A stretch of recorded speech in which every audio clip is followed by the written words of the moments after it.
Hey, and welcome to English Coffee House. I'm Daria. And I'm Chris. We're really happy you're here with us. Get comfortable. And let's start with today's conversation. I was thinking about trips the other day, and I realized something. The way I travel changes a lot depending on who I'm with. Yeah, I know what you mean. It almost feels like a different kind of life each time. Same place maybe, but a completely different experience. Exactly. When I go somewhere alone, I notice very small things. The sound of people in a cafe, the weather, the way a street looks in the early morning. When you're alone, everything feels a bit sharper. Yes, sharper, but also quieter inside.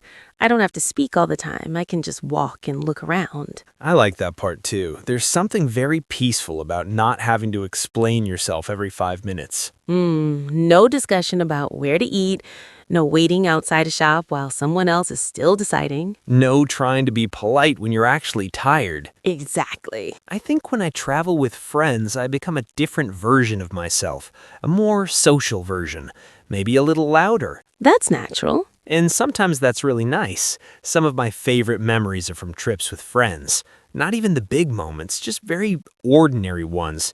Sitting on a train, sharing snacks, getting a little lost and pretending it's fine. Pretending it's part of the adventure. Yes, exactly. Even when everyone knows nobody checked the map properly. I love that kind of moment too.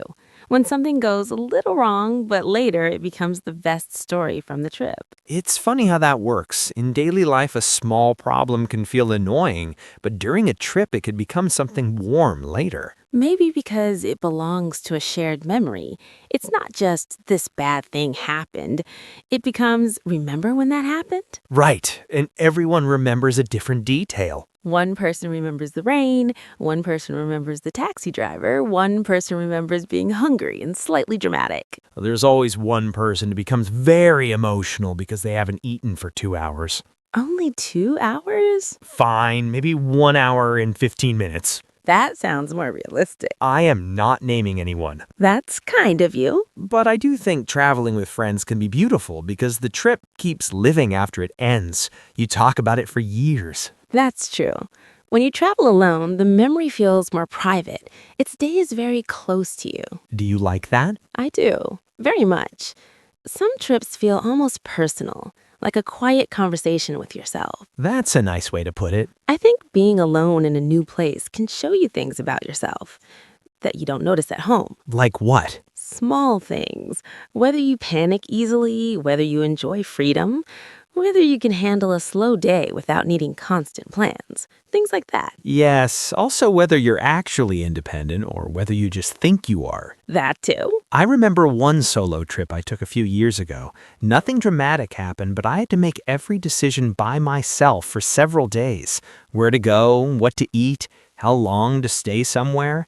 At first it felt great, very free. And then I got a little tired of my own company. that's honest. I mean, I like myself, but after a while I wanted someone next to me just to say, look at that, or this coffee is terrible. Sometimes experience feels more real when you share it in the moment. Yes, that surprised me. I always thought freedom was the main thing I wanted, but I realized connection matters just as much. I understand that. When something beautiful happens and you're alone, it can feel full and empty at the same time. That's exactly it, full and empty. I had that feeling once by the sea. The view was incredible. It was one of those evenings when everything looked silver blue, very soft, almost unreal. And I remember thinking, this is so beautiful. And also, I wish someone I love could see it with me. Not because I couldn't enjoy it alone, I could.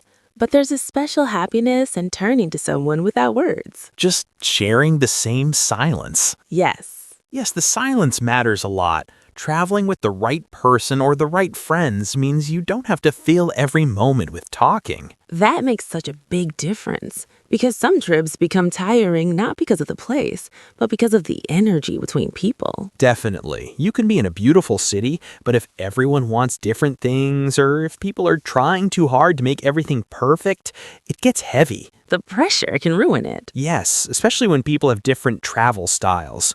One person wants museums from 8 in the morning until dinner, and another person just wants to sit in the sun and drink coffee slowly. And both people think their way is normal, of course. I've seen that happen. One friend says, "We came all this way, we need to see everything." And the other says, "Why are we running? We're supposed to be enjoying ourselves." It's such a common difference. Which one are you? Somewhere in the middle.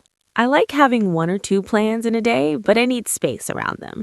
I don't enjoy those trips where every hour is already decided. Same. If the day is too full, I stop feeling the place. I'm just moving from one point to another. Yes, like checking boxes instead of actually being there.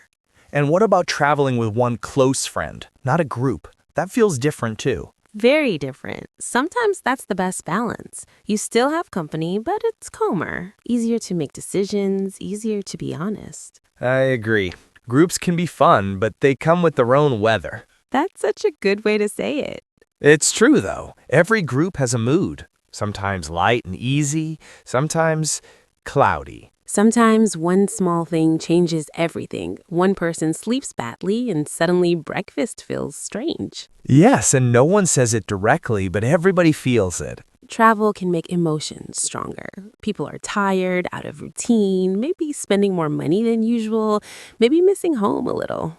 That's why even good friends can surprise each other on a trip. Have you ever come back from a trip and thought, oh, now I know this person much better? Absolutely. Travel is very revealing. It is. You see how people handle stress, how they treat strangers, whether they can laugh when plans change, whether they need control all the time. And whether they can choose a restaurant in less than 40 minutes. Honestly, that may be the most important test. It tells you a lot. It really does. But I also think solo travel can be revealing in another way. Not about the other person, obviously, but about what kind of atmosphere you create for yourself. That's interesting. Because when you're alone, there's no one else to bring energy. If the day feels dull, you feel it more clearly.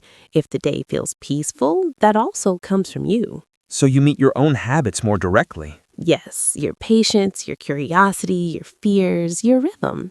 I like that. Your rhythm. That may be the biggest gift of being alone somewhere. You discover your natural pace. Exactly. Maybe you walk slowly. Maybe you wake up early without trying. Maybe you spend 2 hours in one little bookstore and feel completely happy. And nobody is waiting outside checking the time. Which is lovely. I think for me, the ideal situation changes with my mood. Sometimes I really want space and independence. Other times, I want the warmth of shared experience. I feel the same. I don't think one is better in every situation. No, it depends on what you need at that moment. Maybe even on what kind of trip it is. A weekend in a quiet town feels different from a long trip in a busy country. One kind of travel invites reflection and another invites company. That's true. And maybe age changes it too. In what way? I think when I was younger, I liked group travel more because everything felt exciting. The noise, the spontaneity, the light nights. Now I still enjoy it, but I also protect my peace more. Yes, that feels familiar. I don't need every trip to be full of stories. Sometimes I just want a place that lets me breathe a little differently. That's such a calm way to think about it. Maybe travel becomes less about escape and more about attention. I like that. Not running away from life, just seeing it from another angle. Yes, and maybe that can happen both alone and with people you trust. I think so too. The important thing is probably the feeling you return with. Not how many photos you took or how many places you visited. But whether you felt more like yourself or maybe discovered a new part of yourself. That feels like the best kind of trip. The one that stays with you quietly. Yeah, not loudly, just somewhere in the background, like something warm you can come back to in your mind. And sometimes that warmth comes from a place. And sometimes from the people beside you. And sometimes, a little unexpectedly, from your own company. It's nice when you realize that can be enough. Yes, not perfect, not dramatic, just enough. A good place, a bit of time, and the right kind of feeling. Maybe that's why some trips stay in your heart longer than others. They meet you in a very quiet way. And you don't always understand it immediately. No, sometimes you only feel it later, when you're back home, making coffee, or walking somewhere familiar. And suddenly a small memory comes back. A street, a conversation, a view from a window. Or just the feeling of being there. I think that's what I like most, when a trip becomes part of you a little. Whether you shared it with people or carried it on your own. Either way, it can leave something soft behind. Yeah, something quiet but real. Thanks for spending this time with us. We really enjoyed having you here and sharing this conversation.